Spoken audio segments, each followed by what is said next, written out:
Moto2 World Champion Pedro Acosta wore Gas Factory Racing Tech 3 Red for the first time as the young Spaniard made his long-awaited MotoGP debut. Using the RC16 2023 version, the 19-year-old Acosta finished 17th, just 1.2 seconds off the Maverick Vinales, a truly impressive debut for the youngster.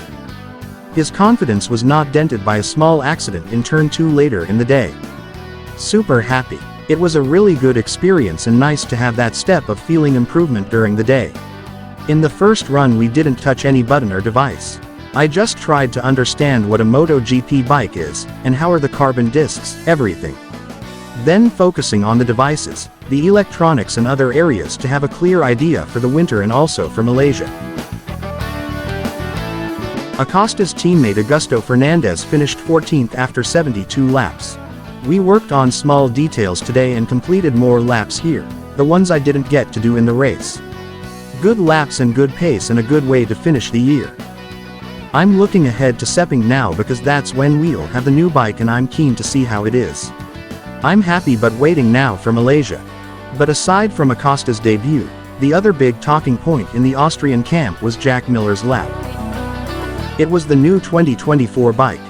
The Zebra Camouflage KTM featured new aerodynamics and a new air intake, which was a pretty big change, and after a great save in Turn 2, Miller took his first top 10 on the new bike. 9th place after 62 laps.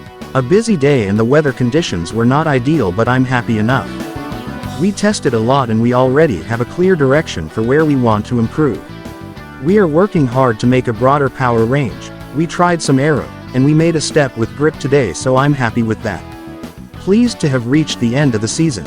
It's been a hectic year.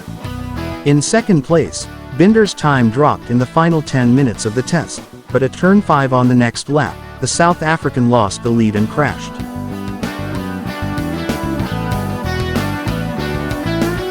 It wasn't the end to the day that Binder had hoped for, but the 2023 bikes are on track for the 2023 bikes, as KTM heads into a busy winter knowing that small changes can make a big difference in their quest for the 2024 title.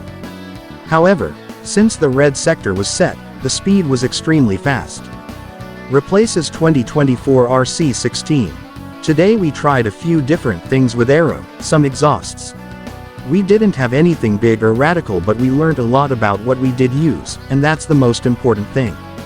We played with some electronics to try and put the bike a bit more in our hands, and that was cool, but there is still some room to work. Everything was pretty much the first starting point towards the next test in Malaysia.